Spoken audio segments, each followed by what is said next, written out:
Good morning. We shall start. Very welcome. My name is Ignacio Martín. I work for CIRCE. CIRCE is a Spanish research center in the field of energy and environment. And I coordinate a project called Pole for Bio, dealing with supporting regions in the development of updated or new bioeconomy strategies. Here today I have the pleasure to moderate the session, Bioeconomy Innovations in Practice. 1 year ago, the European Commission launched the updated bioeconomy strategy for Europe. It was indeed a very inspiring document and a detailed one. Now the question is how to make it happen. Research and innovation, of course, plays a pivotal role to support us in the development of technology towards this bioeconomy transition. And this is exactly why we are here. Right? Today we have the time to discuss what are the main elements to be considered in the preparation of the Horizon Europe program. What do we miss? What are the gaps? What are the opportunities? As a result of today's session, a summary of the main messages will be collected, and it will feed into the process which is ongoing in the preparation of the upcoming Horizon Europe. Then the experts will share with us some hints. But of course, from the audience, I would be very grateful if you could interact with us. This is the main purpose of today's session. For this, we have 4 speakers. They are seated here, and then I will invite them later on to give us some ideas, starting by Mrs. Sorry for the pronunciation already, Malene Sand Jespersen from COVI, Denmark. She will bring to the discussion the financial perspective in bioeconomy, among other topics. Followed by Barna Kovacs, BioEast Secretary General, who is representing, among other things, Central and Eastern European regions' needs and opportunities there. From the industrial point of view, Riccardo Schiatti, Ergochemica, who is the coordinator of one of the supported flagships by BBIJU, bringing the industrial point of view as well. And last but not least, from Germany, Holger Gerdes, Ecologic Institute, who is also sharing with us some ideas about the environment and ecology in bioeconomy. Prior to giving them the floor, I would like to just raise a few topics that will be touched upon the session. Starting by the fact that, of course, we cannot neglect the fact that we need to engage with a lot of different stakeholders in bioeconomy. Not only downstream actors are very important as clients, but maybe we should involve them more actively in the development and planning of technologies to be used by them. They are part of the solution as well. They are not only clients. In terms of regulation, of course, bioeconomy markets requires stability to give the proper signals. Then it is encouraged, at least in my personal opinion, to not work in silos and to try to harmonize waste framework directive, circular communication, energy communication, landfill, etc., etc. Also, the macro level planning policies, when thinking about climate change, also should bear in mind some potential value streams that could be valorized through the bioeconomy purposes, and also align them to the local level in better practices for harvesting or even logistic centers to maximize the capacity of using biomass. Of course, we are talking today about research and innovation, and don't forget that one partnership has been proposed, Circular Bioeconomy Europe.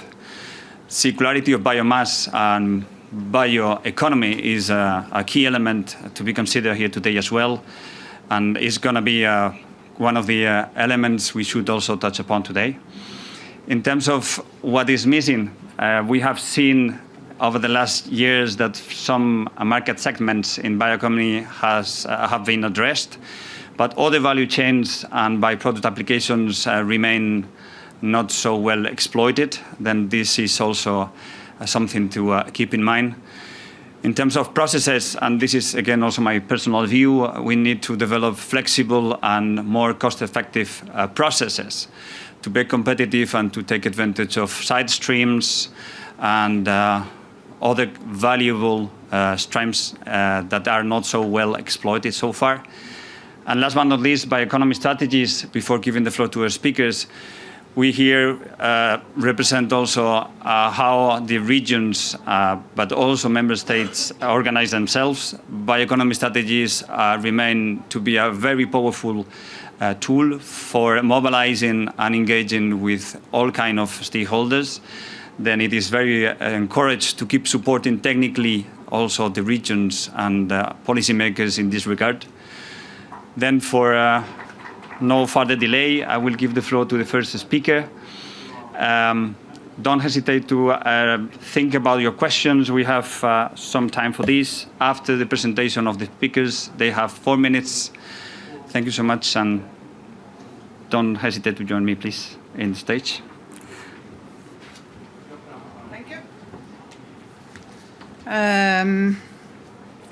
I worked for about a year together with a sample of selected specific bio-based companies with the purpose of understanding better what happens, what challenges, what happens along the path when you have a, so to speak, rough innovation, and then the whole process of developing that towards the market, towards a profitable large-scale product, because that's where the bioeconomic transition really happens. And I want to share a few of my observations from this journey of mine. First, the bio-based industry is very much what we could call an industry in the making. It's not stable. There are so many players out there. There are big companies, small companies, new companies, well-established companies. And there's also a lot of innovation taking place along the whole path in order to continuously, of course, improve your feedstocks, make them more sustainable in order to improve your technologies to be more price competitive, and in order to improve the performance of your product to make it competitive. Now, looking at the types of actors that are in that market today, there are many types, but taking two sides of it, you can say one part is the very big consolidated players. They've been in the market for long. They are known by their clients. They produce a slate of fossil-based products, and they decide to invest in bio-based. Not because it's profitable for them today, because they could make more money out of doing something else, but because it's an investment for the future, to safeguard their business for a future which would be most likely more inclined towards bio-based. And also, they can use that as a kind of a diversifier in the market today. And then on the other side, you can also see a lot of small companies popping up, startups, small SMEs developing. They put all their eggs in one basket. They have this great bio-based innovation idea, and they see the potentials for that. Now, the first group of companies, they can do this. They can typically draw on their own resources, their own financial resources, their own research and innovation departments. They have the capacity to apply for Horizon 2020 or other EU funds, whereas the smaller ones and those that have all their eggs in one basket, they are desperate in need for external finance, but are not really suited for applying for these large-scale, heavy procedures. So you can say, essentially, you would think they had two alternatives. They could maybe go to the banks, but actually, no, they cannot. To put very simply, it's not that all banks reject them, but generally, you could say banks, pension funds, and these types of passive investors, they go for bankable projects. They like green, they love green, but they never compromise on their returns, and they are not very prone to risk.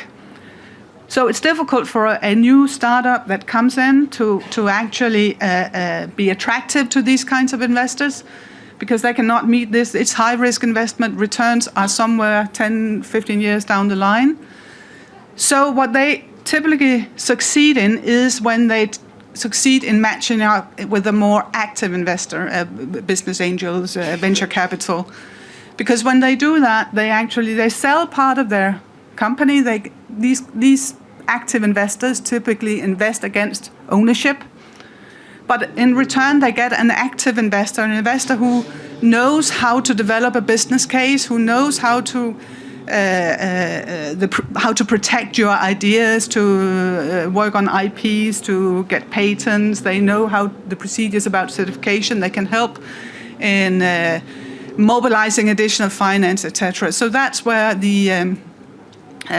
we see that many of these small companies actually succeed in accelerating their development, because otherwise it can be a very prolonged process. I think that was 4 minutes, wasn't it? Please. Thank you so much. Sorry for the speed. Barna, would you join me, please, on stage?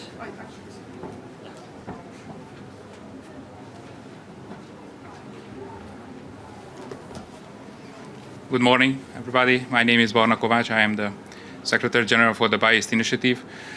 Let me just continue where the previous speaker was finishing, that there are small companies, they need investment, they need finance, and they cannot find it in the market, or it's very difficult.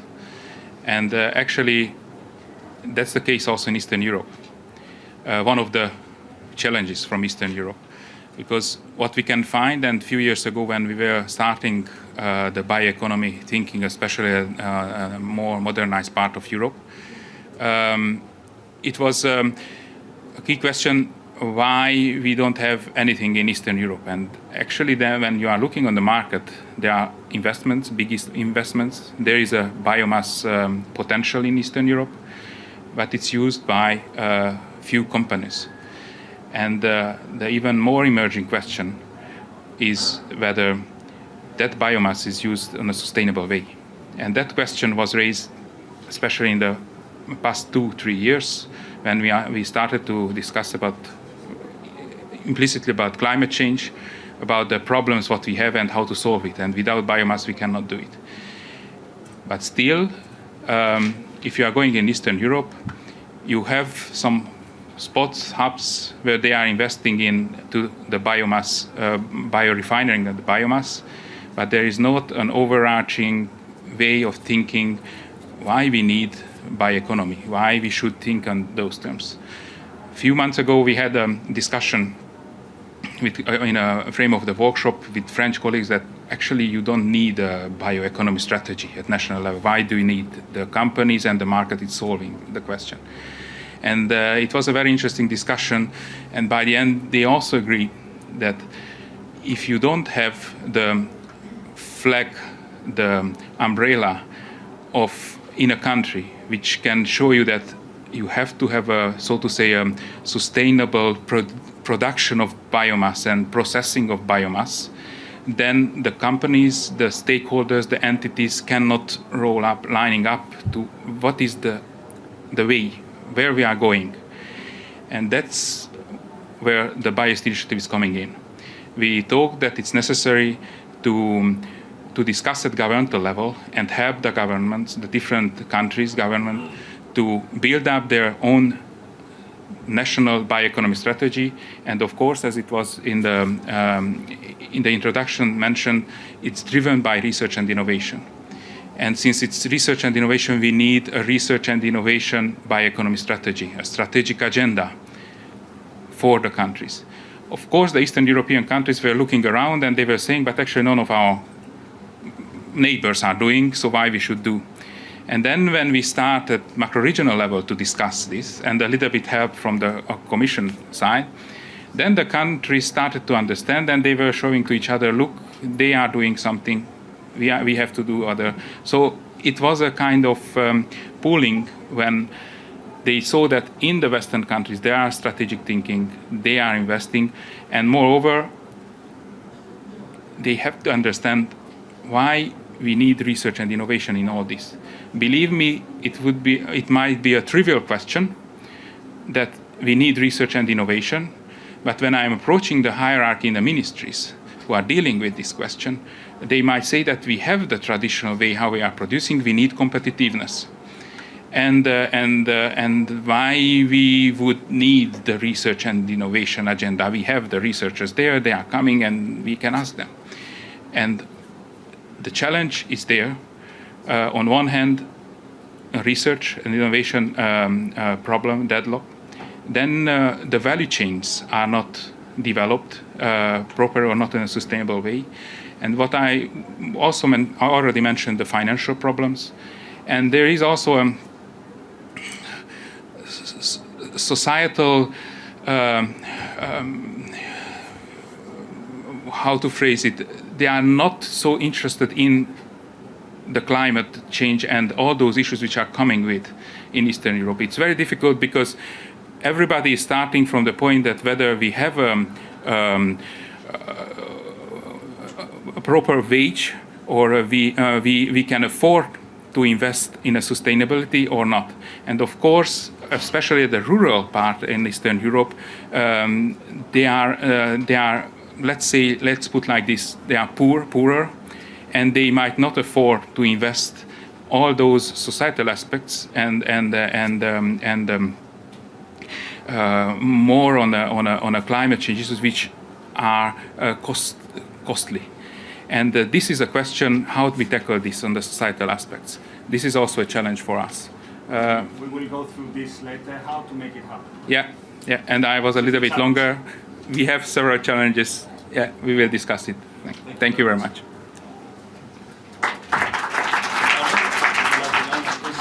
Thank you, Barna. I have been working and dealing for the last 10 years with the issue of proving the economic sustainability of a bio-based product, namely advanced biofuel. I think that this issue is still on the table today and will be in the short to medium term. The regulation provide support to some of the bio-based product, like in the case of biofuel, where we have blending mandate in Europe. But public support can fill just a part of the gap of the cost between fossil and biofuel in this specific case. For the rest, the product must prove to be sustainable by itself, sooner or later, because as Barna just said, the individual, one by one, then go for the most convenient solution when they have to spend their own money. To prove the economic sustainability of a technology like those in the biofuel arena, it takes to have large-scale plant, large-scale installations, which in turn require, of course, large-scale investment. They cannot come from business angels or the like. And the projects, as was already pointed out, typically are not bankable because of the high risk profile and because the technology is not proven. So I think that to go for the economic viability, a supporting scheme like the one that Biosco project is using, provided by BBIJU, is essential because it makes possible a project like this. I believe that Biosco probably would not have seen the light without a supporting scheme like the one that we have today. But let me say that beyond the financial support, which is important because it's in excess of 20 million euro over time, a supporting scheme like BBIJU provide at least another couple of supports, of helps to a project like this. One is that it provides a scheme in which, a frame in which different companies and also institutions find a way, an organized way to cooperate. In fact, in Biosco we have 11 members today, and they cover the full supply chain, the whole value chain, from biomass production until the production of biofuel. Definitely, the biggest part of the project is the biorefinery in terms of investment. But I think that the supply chain side of the project is as important, especially because this project is mainly located in an East Europe country, namely Slovakia, where the market for biomass, whether they are residues, agricultural residues, or dedicated crops of the like, is non-existent yet. So it is important that players in this arena find a place to cooperate with other members in order to build a supply chain, because otherwise, with no supply chain, there is no transformation and no bio-based product. The third element that I would stress, to be very pragmatic, is the level of flexibility that a scheme like this provides to the project. I can witness that over the last 2-3 years, we had to change something in the project. Because when it comes to innovation, you know where you start, you know where you want to go, but the way you have to take to get there is not always clear at the beginning. So over time, we had to change things like some of the activities included in the plan. We had to adjust the organization, including a new member and terminating an old one. And we had to reschedule activities. The project has been extended 1 year. I think that it took, of course, long discussions and long explanation, which is perfectly reasonable. But when we provided the right rationale for doing this, I think that we found a good degree of flexibility, which is also very important. Thank you. Bye now. Thank you very much. Last but not least, Holger, please. Hello, good morning, everybody. I'm supposed to focus on the regional perspective and on the environmental perspective of the bioeconomy. With regard to the regional perspective, I would like to talk a little bit about the role that small and medium-sized enterprises play in the establishment of new, innovative, bio-based value chains. If you talk to these guys, small and medium-sized enterprises and their owners, you find that they face difficulties when it actually comes to finding partners along these new or adapted value chains. They need to find partners for issues like biomass provision, logistics, waste management, marketing, you can name it. And when you look at that from a regional perspective, you find that in regions where the bioeconomy is nowadays already picking up speed, you see some commonalities, and one of them is that you have a public agency in place that takes over the role as a matchmaker, as a facilitator, that really contributes to bringing those actors together that don't know each other yet. And then on the other hand, you have regions where you don't have those agencies in place, and as a result, those regions are lacking behind when it comes to bioeconomic development. And as a bigger picture, this faces us with a challenge because you might end up in a situation where the bioeconomy or bio-based activities in Europe bring us in a situation where we are contradicting the overarching goals of the European cohesion policy, because due to the infrastructures that are already in place or are not in place, the development might lead to a situation where regions are drifting further apart from each other. This is a challenge that needs to be addressed, for instance, by research, by more empirical research on the reasons behind it, on the factors that are contributing to it, but also in terms of developing effective countermeasures, cost-effective countermeasures. Very quickly now on the environmental dimension of the bioeconomy. Here I would like to focus on the environmental impacts of specific bio-based products. I was involved in the project that Marlene coordinated, where it was about bio-based industries, bio-based business models, bio-based products. One interesting component of the project focused on the assessment of the life cycle assessment method, and how far can it be used to actually assess the environmental impacts of bio-based products. And one result was, well, first of all, the results are mixed when it comes down to specific bio-based products. Some perform better, some perform worse when it comes to comparison with traditional fossil-based products. But the other finding was that the method as such isn't as advanced yet to serve as a decision support tool. And that would be my last point here, when we translate that to the policy process, policymakers are faced with a situation where they are lacking evidence to actually base their decisions on. And they are now faced with the question whether they should provide room for innovation, for experimentation, while the potential positive and negative effects of these activities are not yet clear, or whether they should be restrictive and say, well, we don't know about it yet, the uncertainties are huge, and let's be cautious. So it comes down to the question on whether applying the precautionary principle when designing the framework around the bioeconomy, or whether applying something that's called the innovation principle. I think that's going to be the relevant question also in the Horizon Europe program. I leave that here as a question. Maybe we can take that up in the panel discussion. Thank you very much.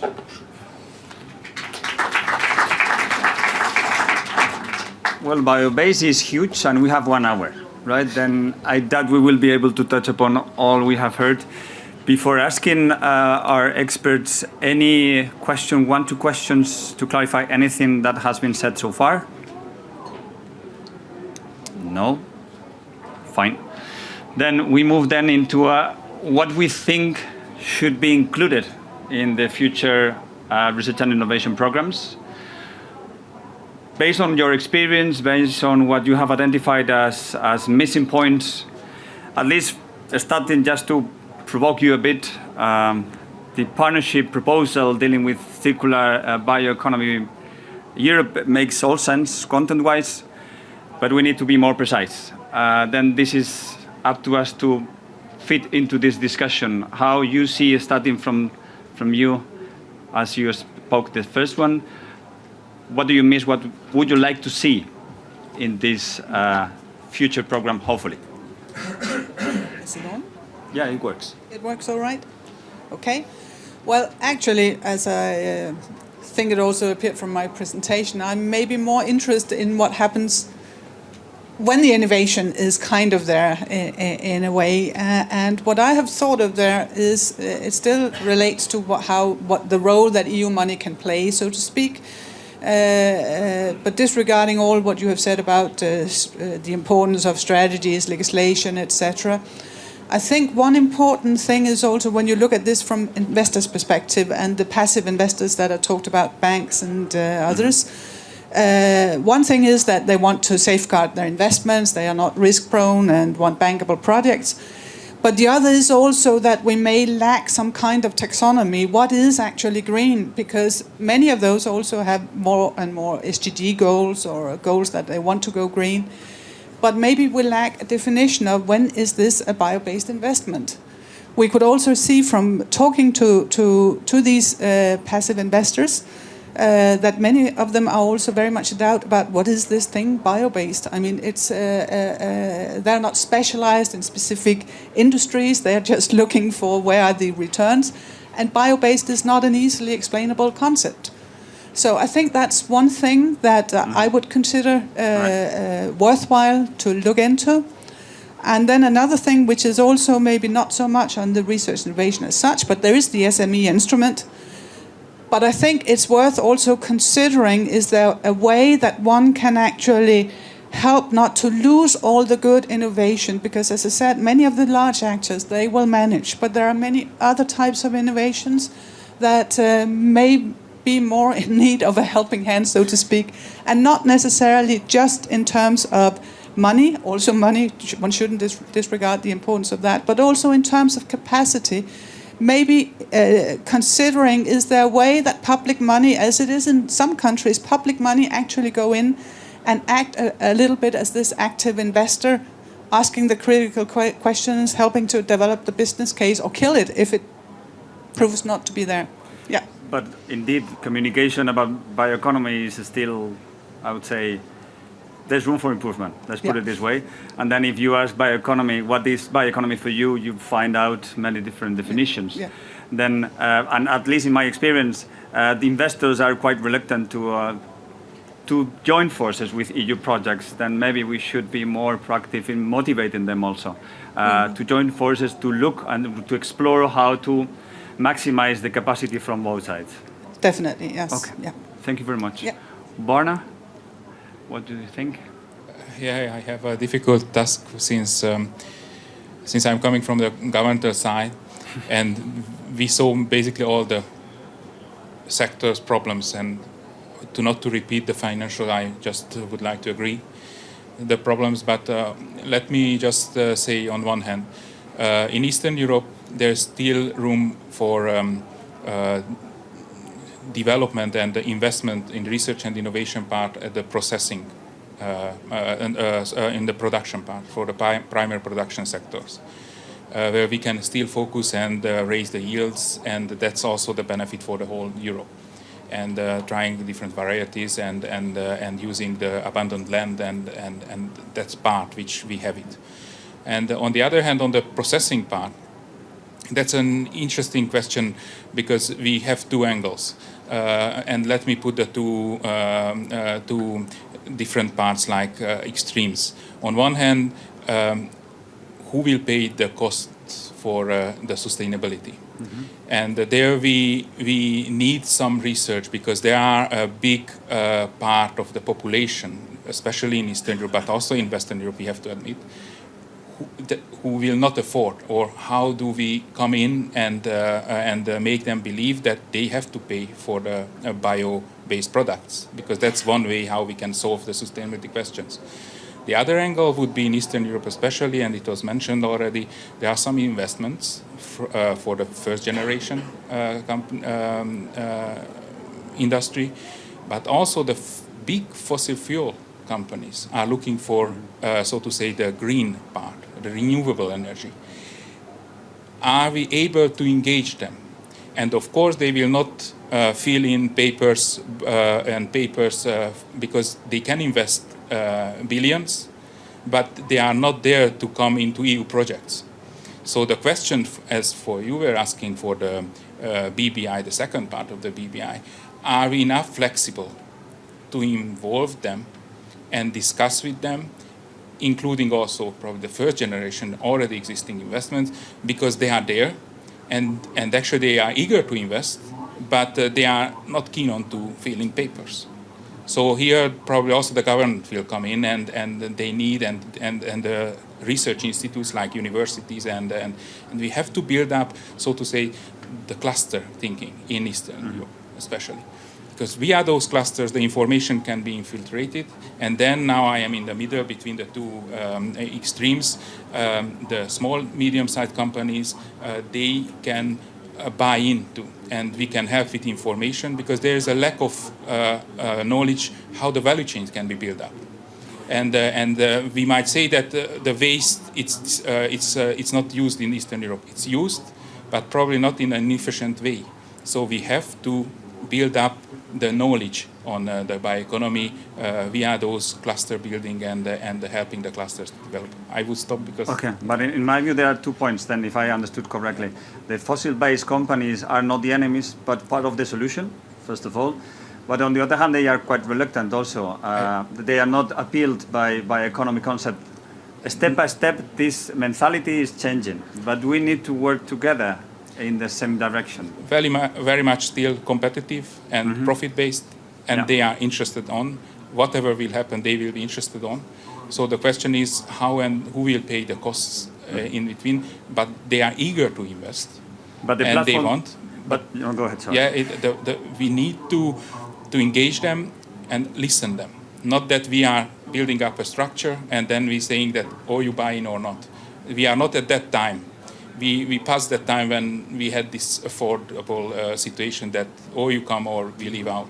We have to ask them what do you and how do you, what are your possibilities. But bioeconomy strategies offer a very nice platform to facilitate this dialogue, right? I in a sustainable hope so, and that's why the Biobased initiative is working with governments and trying to help the governments to build up their strategic thinking based on the biomass, how they will use the biomass in a sustainable way for the decarbonization process and all the climate change thinking what we have ahead of us. Thank you, Martin. Ricardo? Yeah. 2 comments. One, going back to your question, what is green?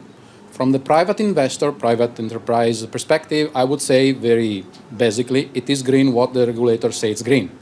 The problem comes in if what is green today is not green anymore tomorrow. Because then I don't have a plan. I don't even start to think to invest in this kind of technology because I don't see the future. In terms of focus of research and innovation for the medium to long term, I think that in the bio-based product there is a structural trade-off. On the one side, we have the biomass, which grow dispersed by nature. At any point in time, if you need more biomass, then you need more land. And the biomass has to travel longer distance with an impact on cost and also sustainability, environmental sustainability. On the other side, there is a technology where that typically enjoy some level of economies of scale. So usually the bigger, the better in terms of cost, but also sometimes in terms of environmental sustainability, because larger plants can afford greener solutions. And this is at any point in time. But through research, this balance between competing phenomena can be moved in a better position. On the biomass side, the research can certainly increase and improve the yields through better advanced agricultural practices. We have seen this happening in history many times with the food crops. Then, today and in the future, we will also have an additional challenge, which is to make this in an environmental friendly way, which is not a concern 100 years ago or even just 20 years ago. But it is possible. On the other side, the technology must improve in the sense that it must become more flexible to adapt to different situations, to different applications. This will allow to exploit, let me say, marginal situations, where marginal can mean marginal volumes of biomass or marginal land, so-called marginal land, which is marginal for some reason, clearly, or even to exploit biomass, which today are not the best suitable to be transformed into bio-based product, but that maybe are abundant. I could name some example, but I wouldn't waste much time now.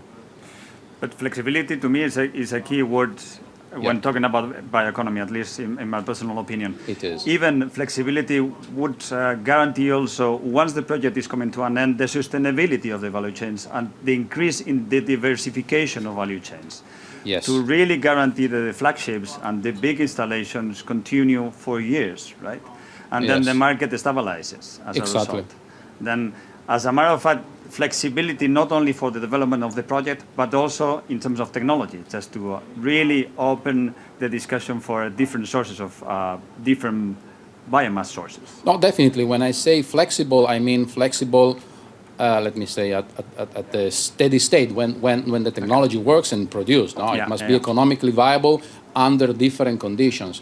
One thing that we are doing in Biosco is to including several different types of crops and biomass residues and dedicated crops exactly for this reason, to provide an evidence that there is flexibility in the technology and the whole project. Okay, thank you, Ricardo. Olga? Okay. Yeah, just very briefly, maybe to pick up your aspect of the trade-offs, and then the aspect you mentioned, or the potential that the processes around the development of bio-based strategies has to serve as a platform to bring people together and to develop these strategies jointly. And I think these processes should be determined by evidence-based and neutral information, also on trade-offs. So on ecological and socio-economic trade-offs related to, for instance, biomass supply.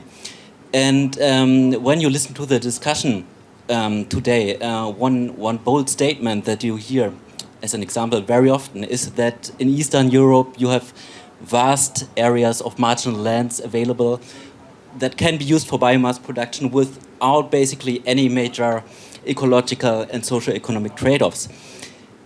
And well, I would question the statement. I think you need to investigate and provide that information in order to inform those strategy building processes.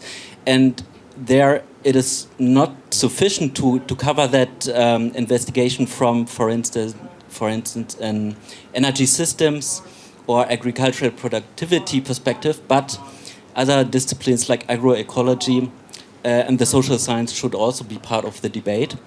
And once you provide that evidence, strategies can actually be built and also supportive frameworks can be designed. But the evidence needs to be there.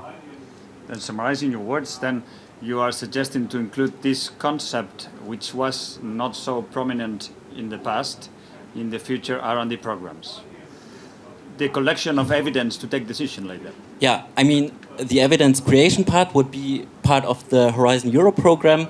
When it comes to the actual design of strategies, that's taking place somewhere else in the policy cycle. But developing strategies and explicitly or specifically supporting schemes, subsidies, or any other kind of market-based instruments, without having the evidence available of how potential effects might look like, that's difficult, and that's where I see a big problem. Okay. Thank you. Then it's your time now. Comments, questions for us, but for everyone that is seated over there.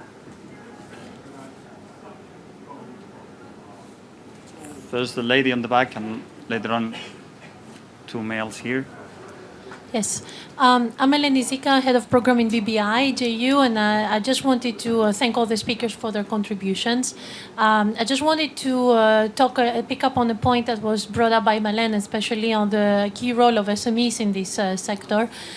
We've noted in the Biobased Industries initiative in which we are operating that the participation of SMEs is really high.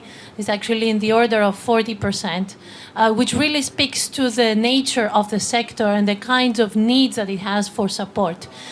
We also found, we have done a study very recently that will be published very soon, looking at what are the benefits and opportunities for SMEs in participating in our program. And one of the key benefits was the actual opportunity to collaborate with large industry, to work together in building new value chains. So it's a win-win, let's say, opportunity for both large industry and SMEs, as well as academic partners who participate in these collaborations. But one of the key enablers for helping SMEs to be so successful in our program is their participation in clusters. And I think this is a very key instrument or way forward also for the future. So I would be happy to hear from the panel their thoughts on that. Also thinking about the future partnerships in Horizon Europe, because that will be one of the key features, I hope. Can we collect 3 questions and then we'll go through all of them at the same time?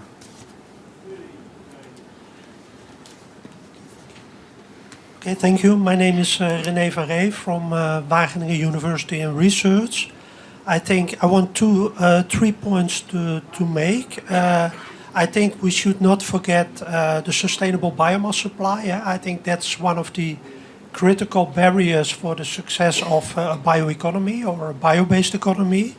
And I also think that for the overall framework, I think that the bioeconomy should be the overall framework rather than the bio-based economy, because especially the synergetic production of food components together with non-food components, so materials, chemicals, but also energy carriers and transport fuels. I think that would make the most promising business cases that are also really market competitive on the longer term. And the last point I want to make is that I think that the bioeconomy is not only a European economy, but of course it's a global economy. Yeah? So I think that also the cooperation outside Europe, that in certain areas outside Europe there are already further in developments. So we should also make use of their expertise to accelerate the developments within Europe. So that are the points. Thank you. Ludo?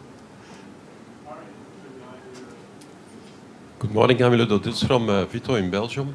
We speak a lot about bankable projects, and I think when a project is bankable, you can go to the bank. It's quite easy, but in a lot of cases, the projects are not just bankable. There are some missing issues, etc. I think that's also one of the big problems that are facing with projects, and especially at the end of a project, it is not yet fully defined to be bankable. Some extra issues are needed, some extra research is needed, some extra links in the value chain need to be put in place, etc. So, and I think there we need a lot of support, also not to lose a lot of research efforts from the past. Thank you. we will keep your question afterwards, right? We will collect these three first. Who is interested in answering just clusters? May I start? Yes, please go ahead. The role of clusters, a very relevant question, and actually we've just completed an analysis of how clusters function when it comes to the development of bio-based business models. That was in the context of a BBI project. So the results are available. And just to summarize that in 2 sentences, what we found is that, and I mentioned that before already, that the performance of clusters also differs across Europe. So when you have infrastructures in place, for instance, public agencies who are willing to be engaged as a facilitator, then you find clusters who are still struggling because it's, as I said, not easy to come together along these new bio-based value chains, but they perform much better than those clusters which are located in regions or countries where these infrastructures are not in place. And again, what's needed is not always financial support from the public side, but really somebody who's overseeing the process, organizing it, and trying to bring the actors together. Then the second point there on the sustainable biomass supply, I fully agree, of course. You said that the bioeconomy should serve as a framework, as a conceptual framework to go further. I think we could even broaden it up a bit and talk about the broader sustainability debate. And then issues like resource efficiency, but also the term sufficiency comes into place, where we have to address questions of how do we actually want to consume, what do we want to consume in the future. And I think the main point here is that we shouldn't believe that all fossil-based products and processes can be substituted by bio-based products and processes. When biofuel comes into play, again, I must say, after 2008, then there will be huge demands for biomass. And if we want to substitute everything, that's not going to work out. So we'll have to compromise in terms of future economic activities as well. Thank you. Anyone else? Barna, would you like to comment? Let me start from the first question or comment. That, of course, the SMEs, they want to cooperate with the big companies, but that's a level which, so to say, in itself, it's a level where already the SMEs are there. What I have to mention, and it's often the case in Eastern Europe, that the first, so to say, 5-10 million euro, up until you reach that level that you can cooperate with the big companies, it's missing. And they need to develop themselves first at local level, back in the country, based on the resources and knowledge. And then they can come in and even go out for the bigger market, so to say, with their innovation. Otherwise, it's just a small company who is jumping out, and then the innovation probably will be taken, or it's going for, so to say, the European market, mostly with more modern, complex, big companies. So what I am facing, also in Hungary and in other countries in Eastern Europe, is that those small companies are struggling. On one hand, they are mostly in one sector, and then they are thinking just in the food sector.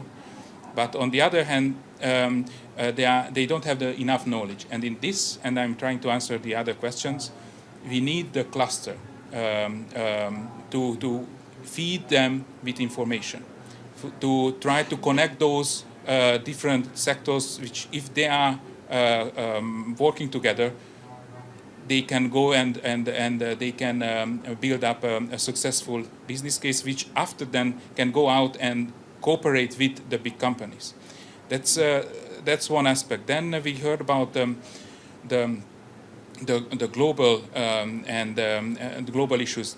That's a very interesting question, especially from the perspective that first, did we solve our European issues.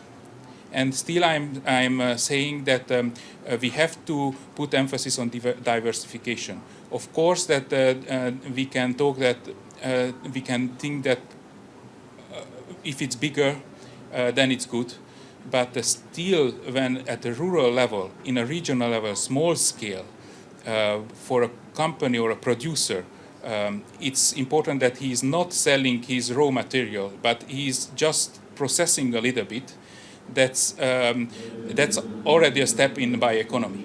And we have to achieve that those small biorefineries are put in place in the countryside, and then of course from those small scale can grow up a bigger scale investment. I'm not sure whether I answered. Of course, with the bioresources, biomass availability, I have to say, it's still a potential in Eastern Europe with yields, with abandon, but is a potential or is a gap, because if there is no knowledge there, then we cannot use that potential. It always will be that I am preaching here that we have in Eastern Europe biomass potential. No, it's not a potential up until the knowledge is not there.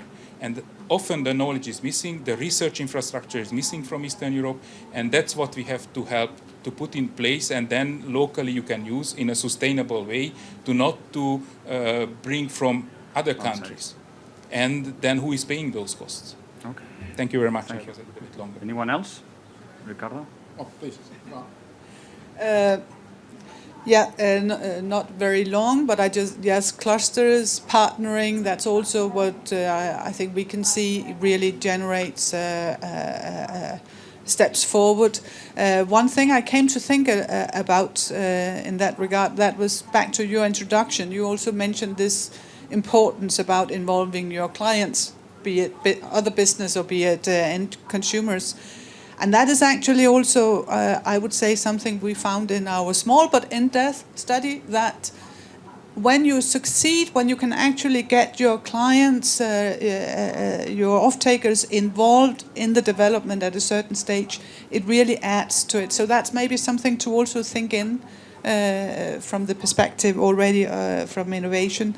And then just a small point about this, about bioeconomic framework, I think you called it, and you also said, what is green? I mean, I think that's also an important but difficult feature of this industry. As I said, it's in the making, and that also means that the solutions we have today are not necessarily the right ones, the best ones, but we're developing as we go along. And that's just how it is, something we need to acknowledge, but also pay due respect to, because it also involves that we can make some very wrong choices. Yeah. Two quick comments on my side. When I said before that the BBI-JU scheme provided also a good frame for cooperation, I was exactly referring to the issue of small companies cooperating with large companies. Large companies usually find a way to cooperate among themselves because they speak the same language, they have similar level of bureaucracy and so on, competencies and resources. But that's more difficult for small companies. So in a frame like the one we're using, I think that there are good rules that allow to small companies also to participate. The issue, in my opinion, is more about the level of visibility that a small company must have to become reachable for the other. And the second point is that I think that often a very small company find difficult to overcome the problem of participating to the process for a European financing. It's not impossible. I have example of very small companies, startup, that did it very successfully. But I think that even culturally there is some sort of limit to this. A second very quick comment about the bioeconomy, which is not just related to EU. That's right. There is a big potential in other countries and continents. I think that to exploit this, the regulation should do large step, however. Today it is very difficult. I can make example where it would be basically impossible to cooperate with the suppliers outside Europe to provide biomass and so on. So that's a very good point, but there is still a way to go to get there. Thank you. I don't want to finish without touching upon the last comment regarding bankability of projects at the very end of the lifespan, because it's a tricky one, and I do believe it's something to think about in detail in the preparation of the Horizon Europe. Not all the projects end up with a bankable technology and or product. And it is clear that we invested quite a lot in research without this guarantee, which is also tricky, of course. It is not so evident, otherwise it wouldn't happen. But is very critical in the new thinking, I guess. One last question before closing the session. Please. Hello, my name is David Paez from CTA from Spain. We are actually a cluster. Just a quick reflection about the coming new innovation fund managed by DG Climate. Do you think that it can make a difference to increase the development of bioeconomy in Europe, because it's supposed to fund demonstrating plants, so it can be useful to validate new technologies?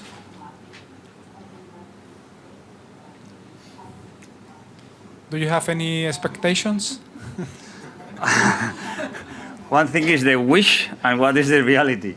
As far as I'm aware, this DG Climate new financial tool is not addressing bioeconomy as such. Instead, they focus more on big installations, CO2 process industry.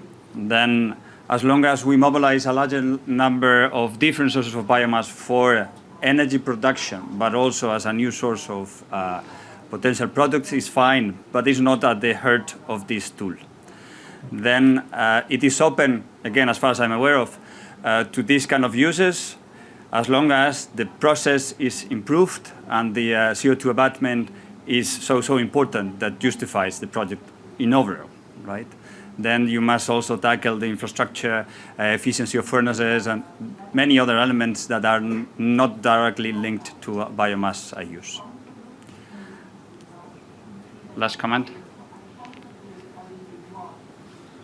Yeah, maybe just an idea.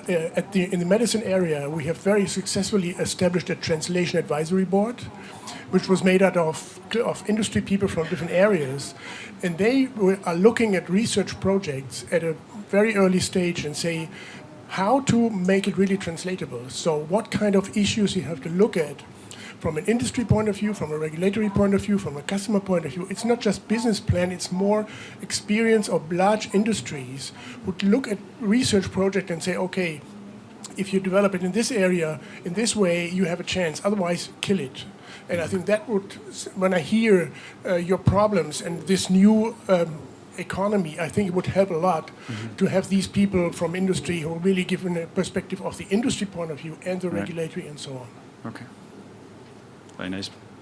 As a closing remark, I look at my counterpart from the Commission. We should close. Thank you so much for coming. It's been very fruitful, and a special thanks to our experts. Thank you.